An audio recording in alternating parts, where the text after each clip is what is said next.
श्रीशैले सदया पात्रम् धीभक्त्यादिगुणार्णवम् यतीन्द्रप्रवणम् वन्दे रम्यजामातरम् मुनिम् लक्ष्मीनाथसमारम्भाम् नाथयामुनमध्यमाम् अस्मदाचार्यपर्यन्ताम् वन्दे गुरुपरम्पराम् यो नित्यमच्युतपदाम्बुजयुग्मरुग्म व्यामोहदस्तदितराणि तृणाय मेने अस्मद्गुरोर्भगवतोऽस्य दयैकसिन्धोः रामानुजस्य चरणौ शरणम् प्रपद्ये मातापिता युवतयस्तनया विभूतिः सर्वम् यदेव नियमेन मदन्वयानाम्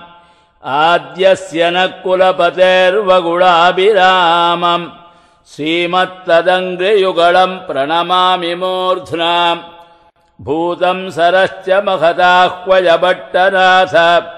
श्रीभक्तिसारकुलशेखरयोगिवाहान् भक्ताङ्घ्रिरेणुपरकालयतीन्द्रमिश्रान् श्रीमत्पराङ्कुशमुनिम् प्रणतोऽस्मि नित्यम्